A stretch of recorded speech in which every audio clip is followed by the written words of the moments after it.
Hi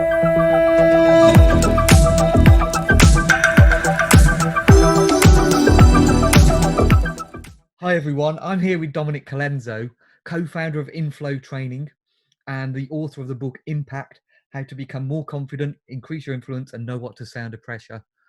Dominic published his book with us and he's been busily giving it away and growing his business where he helps organizations, consultants and experts to have more impact in their sales, in their presenting and in their overall, well, I'll let Dominic talk about it, but in their overall presence. And so I wanted to ask Dominic, what's he been doing with his book and what the impact has been for his business. Hi, Dominic. Thanks for joining us. Hey, Joe. Thanks for having me. It's great to be here. So one of the things I really want to share with my audience of authors is how they can use their book to help grow their business. It's all about selling them and increasing their impact. So what's your experience been since you've been published in terms of what have you been doing specifically to use your book to sell you? So actually, it's a year ago this week that the book came out. It came out on the 17th of June 2019, and since then we've given away just over 1,000 copies, and it's been phenomenal to see the, if you'll excuse the pun, impact that has had in terms of raising profile, in terms of driving new customers, and just really kind of helping me and the business differentiate ourselves from our competitors. So it's a kind of cumulative effect. I don't think there's necessarily one thing that I can point to, but there have been lots of individual stepping stones that have really helped raise that kind of profile and awareness. Fantastic. And tell me a little bit about the clients that you're working with. What are the things that you're doing? What's that core offer that you've got for your business? So we work primarily with B2B, so we're tending to work with larger organizations on their business development, on their pitching, and helping them have more visibility. So a good way of thinking about it is Porsche versus Tesla. So you've got Porsche, a company founded in 1931. They've had 22 models. They've got kind of scores of raving fans, people who wear the t-shirt, they wear the cap, they've got the key ring. They've won the design awards and all of that sort of stuff, and they are known as an iconic brand. Their market cap, their valuation at the moment is around $17 billion. If you look at Tesla, they were founded in 2003. They've got 3 models. They've got a couple more in the pipeline. They're a relatively new kid on the block. They might have won a few awards, but they're not known for their award-winning build or design quality. And yet, as an organisation, their market cap, their valuation is $174 billion. Wow. So 10 times the impact. And the reason for that is that Porsche are a faceless brand. Who's Porsche's CEO? Anyone got any idea? Yeah, I think even if you ask the most ardent Porsche fan, they'd struggle to tell you. Whereas if you say Tesla, people say Elon Musk immediately. And he's not necessarily the most comfortable person on stage in front of the camera. He's a little bit awkward, but he sees the value of showing up, of getting out there on video, on doing those kind of product launches. And he is prepared to step out of his comfort zone, and the impact for his business is absolutely massive. So we're looking to help business leaders, sales teams really understand the power of showing up. And especially, as we find ourselves at the moment in kind of COVID-19 territory, it's really, how do I show up on camera? How do I pitch on camera? How do I let people know what I have, the value that I can add, what I stand for, and make sure that that is transmitted down the lens. So we do a lot of work with different organizations around that, whether that's with sales teams, whether that's with CEOs, really helping them think about how they stand up. And as the subtitle of the book says, be more confident, increase your influence, and know what to say under pressure. That's superb. And so, I mean, from my point of view, that's really interesting that you're working with people inside organizations often, existing relatively large organizations. How has that been? How have you used your book in respect of that? Do you often have to pitch to a group of people? Are there multiple stakeholders when it comes to winning these kind of projects? So there are two things that the book's been really useful for. A, getting through the door. So what we have been doing is we've been identifying prospects on LinkedIn, looking at organizations, or if we get a kind of warm lead or a referral off someone, then the first thing that we're doing is sending them a copy of the book. And obviously, right now that's a little bit more difficult, but it's fascinating. If you type someone a message in LinkedIn and say, hey, just been told about what you do by so and so, would love to send you a copy of my book, Impact. What's your home address? Most people go, yeah, no worries, and send it back to you, and straight away you're in the door. Yeah. And then the kind of second strand to the kind of corporate strategy is more kind of familiarization. So as soon as you get that opportunity to be in the room, I've been taking 5-6 copies and just saying, look, I'll just leave these here. I'm sure there are people that would like to read them. And what I've discovered is that now in meetings, corporate take a little bit longer to make a buying decision. It's not normally like you meet once and they get the checkbook out. Yeah. So you go to those second or third meetings, and even virtually, people are using the language in my book back to me to describe their problem and the solution that they want. And that's great. So there's a bit of, it's in a positive way, there's a bit of indoctrination, a bit of know, like, and trust going on. Absolutely. And they're starting to familiarize themselves with what you've got of value. Yeah. And like we often say, like, your book is like an undercover sales agent, because they'll take that book on the beach with them. They'll take that book to the loo. They'll take that book somewhere they wouldn't take somebody potentially they're thinking of using or employing to do a training project with them. And so they're there in their own mind, very intimate places with your ideas. I had a piece of feedback from someone that I've been doing some work with, who'd introduced me to someone else, and she dropped me an email and she said, let's call her Susan. She said, just heard from Susan. She's got your book permanently on her desk right now, and her 16-year-old son is reading. Fantastic. And okay, well, Susan and I haven't done any business yet, but with that level of engagement, I've got absolutely no doubt that when the time is right, if she needs anyone to help with the sort of things that we do, it's going to be me. Yeah, and at your top of mind, there's that huge trust there. So, I mean, that's really interesting. I often find that we work obviously with authors that work from B2C to B2B to, one-to-one to corporate. Yeah. And my sense was, back in the day before I was a publisher, we used to have to pitch projects, and you'd think you're going to talk to one or two people about the decision, and you'd find you'd be in a room with 8 people, and instantly, like, having a book to be able to leave with them, it's like instant credibility and authority. It's really like, we're dealing with an author, and because I work with authors all the time, like, to me, an author isn't that exceptional. It's like all I see every day is authors. In the wider world, actually, working with an author puts you in a completely different position to a similar offering.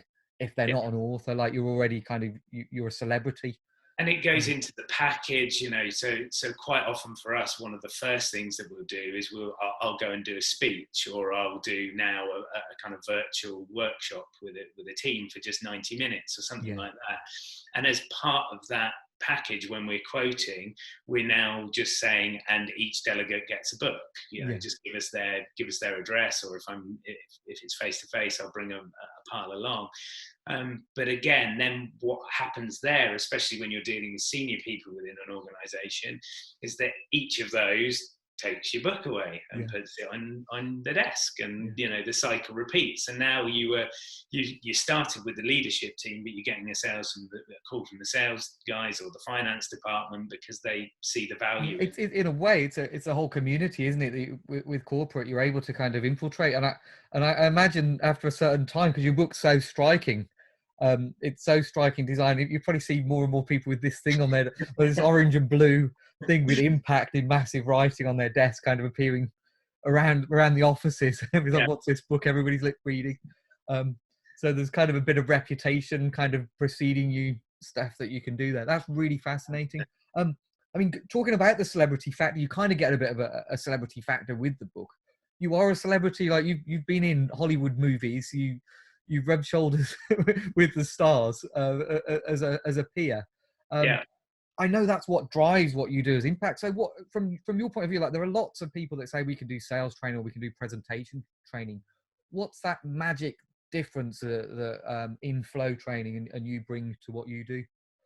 So the difference for me is about getting experts to be performers. And I think a lot of people, approach a sales training or presentation training thing from a process perspective, and that's really important, and that speaks a lot to some of those more introverted people that aren't comfortable necessarily showing up on camera or standing up in front of a group of people. But the missing piece of the jigsaw is the performer side. So if you think in a work context, you get rewarded for essentially being technically good at what you do and not putting your head above the parapet, not standing out too much. So for the first sort of 15, 20 years of your career, you've got to kind of keep your head down. You've got to be, being a team player. You've got to listen, and you've got to, make sure that you follow the processes and all of that sort of stuff. And if you do that long enough, then you'll get promoted. And then all of a sudden you get promoted, and all of the skills that got you there no longer serve you there, because now they want you to be the front man. They want you to be out there, leading from the front, being the face of the brand, pitching, selling, presenting to the board.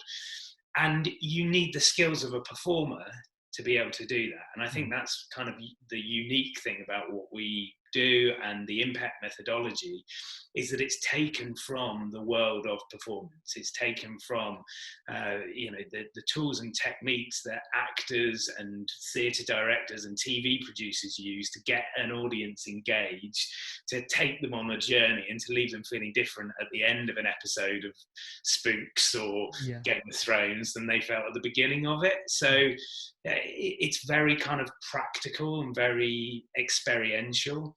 But what people really appreciate is that there's a real kind of theoretical fundamental underpinning to it. So it's not kind of woo-woo hippie, let's go and pretend to be a tree or any of that sort of rubbish. Well, I'd say, like, for anybody listening or watching this, it's absolutely worth getting your book. Impact is an acronym methodology. So each letter unpacks this for people in a very understandable way. And I'd say the other thing, like, while it is a performance, some people might be thinking, oh, but I don't want to act differently. I want to be myself. And what I see absolutely when you launched a book is you were appearing on Facebook and LinkedIn. You were all over the place, having very personal, real businesses. It wasn't like, you weren't like a TV presenter. It was very authentic. And I know that's embedded into the impact methodology. Absolutely. And it is. It's about being the best version of you. It's if people went away, put down the book or stopped listening to the audiobook or left a training seminar that we run and felt that they had to be me, then I've lost as far as I'm concerned. It's not. It's about making that person bring the best version of themselves and just understand which bits of themselves they can turn up and which bits of themselves they can turn down depending on the circumstance. I must say, I remember going through your book and I was putting some extremely funny faces in one chapter. I can't remember exactly where it was, but there's an exercise in your book. So there's some of the skills from acting where it's try and write your name with your tongue. Yeah, all of that sort of stuff in the video. You can, if you want to see it, you'll have to get the book and go to the video resource section, and you can see me making. Oh, that's brilliant! I'm glad you reminded me of that. That's something I wanted to say. Like, I think so. You've got the book. The book stands alone. It's cool. A very clever thing you did with the book is that you signpost to lots of resource videos. So you augmented the book with video training, because some of this stuff, it's easier to see than it is to read, even though, like, it's very clear in the book. You can get the idea. Have you been measuring that? I don't know if it was an intentional kind of, can I get into my world, or it wasn't. So again, because we're not in that sort of space of doing B2C necessarily. It wasn't about having a lead magnet and kind of driving people into a sales funnel, and then they were going to get A, B, and C, and kind of we'd make them an offer. But we have been able to, measure how many people are coming to the website to look at the resources, and you'll quite often find that the people that are then most engaged, the people that have done that, then are the people that are having kind of conversations with you. And we don't ask for contact details or anything like that. Yeah, that's what I really liked. You literally, the link is in the book. You go there, you get the video. There's no opt-in. There's nothing like that. But I think what it does really do in an additional way is it gives them another medium. So they're seeing and hearing you as well as reading what you've said. So from a cementing the trust, just knowing this is part of the ongoing process, it's very powerful and effective, I would imagine. And we didn't do masses of it. I think there are 6 videos in total, but it's just enough to give people a taste, and as you say, to kind of build that trust, to give them an idea of what it might look like or sound like or feel like to have me in the room, and therefore kind of remove some of those barriers, if you like, in the sales process. And so obviously we're recording this still in lockdown, and a lot of what you do is live training in a big way. How has that happened? Have you been sending out more books as a result of that? Have you kind of been working behind the scenes, like where you would have taken books? Have there been more going out from your? Yeah, so that's kind of interesting, because a lot of the giveaway stuff was giveaway from the stage. So we were doing very targeted, prospecting with the book, but also the kind of broader brushstroke was turning up at a conference. And this is a trick that some of the people in this group might appreciate.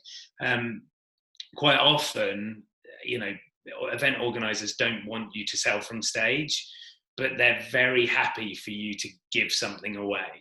Okay, so don't pitch, gift, and therefore let the book do the pitching for you. So a good example of this was a big conference that I did, probably about 400 or 500 people in the audience. And I'd been watching some of the other speakers before me, and they were using their kind of last 30 seconds to say, and if you'd like a copy of my book, I'm selling them over at the stand, so come and see me there. And trickle of people.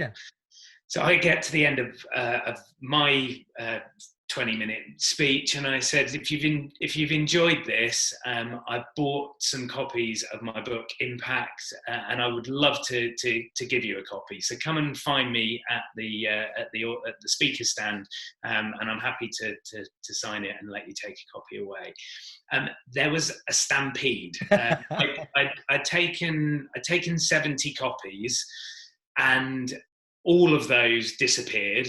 And then I had a group of slightly disgruntled people going, well, you said you bought books, and I want a copy of my book. So I went out in the coffee break to the car to take a look. And luckily, I'd got another box in the boot of the car. So I went and grabbed another 30 and ended up giving all of those away by the end of it. So there is that kind of live thing that's happening. But from a virtual perspective, what I did very, very early on in lockdown, because I realized that people were going to have some people were going to have a bit more time on their hands.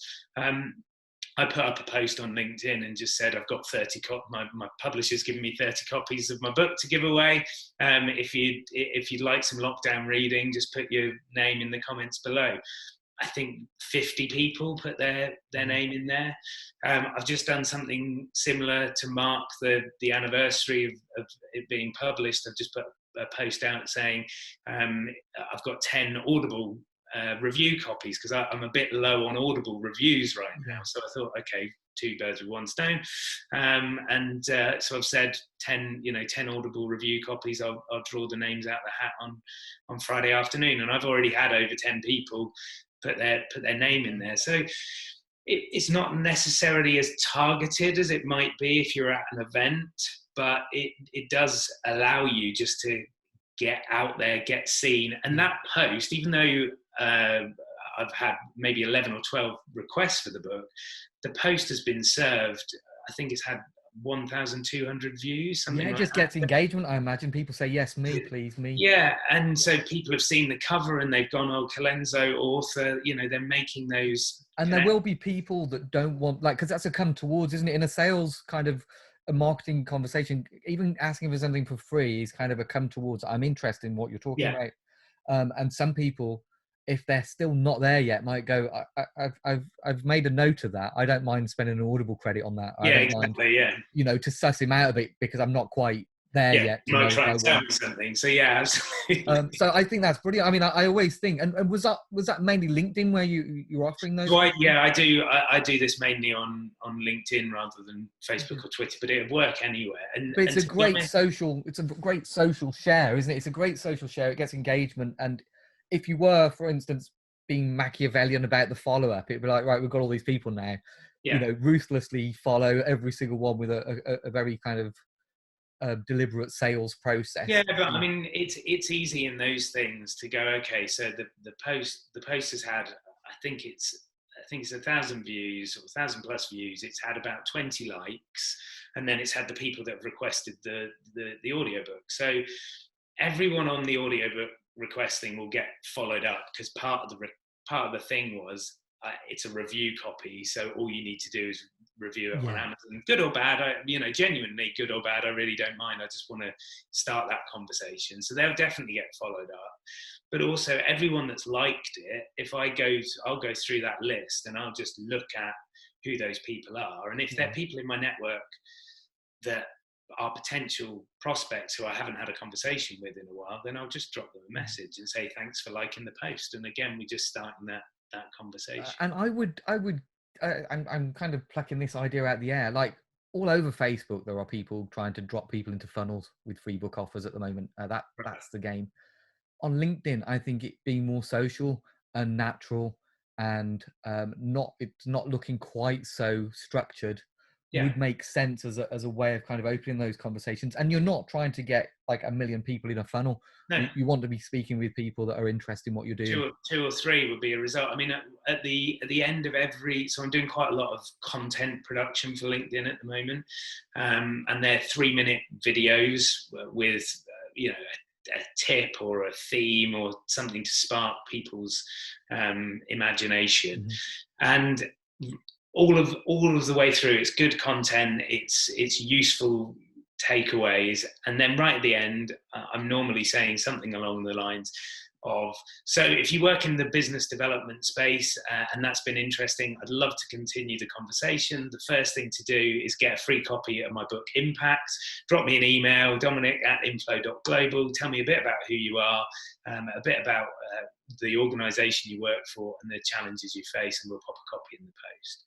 And we've been doing that for, I don't know, a month or so, and we've had 3 or 4 responses to that. Now, I'm not going to jump on those people and try and drag them down a sales funnel, but they've got my book, and in 3 or 4 weeks, they'll get an email to say, hey, have you had a chance to read it? What are you thinking? And so it's sort of building over the long term for me. That's great. Yeah, that makes perfect sense. It's a reputation builder as well, and a kind of relationship builder in a longer term way. So for people watching and listening, how can they engage with your stuff? I know you've got a brilliant newsletter. Where do we want to send people to find you? And if there is a free book available, they'll obviously be after one. But they should really buy it. By the way, if you're listening or watching, buy the book. That would be good. So easiest way to engage with content is on LinkedIn. That's where I'm doing most of my video stuff right now. There are 2 websites. So for training side of things and consulting, it's inflow.global, and you'll find our blog on there. So we blog every week, and the newsletter sign up is on there, so we send out every 2 weeks a newsletter with just 3 great tips. We don't do any selling on there, so that is absolutely just giveaway content. And then from a speaking perspective, if you've got an event and you're thinking, it'd be good to get someone to talk on this subject, dominiccolenso.com, and you'll find all the details. Fantastic. Now, I know like my audience is mainly authors, and some of the authors are entrepreneur authors, so they're business owner authors. Some of my authors are running large corporate, businesses or solid businesses. In a way, is your ideal audience an organization where there's a team to be trained, or can you work one-to-one with kind of exceptional individuals like authors?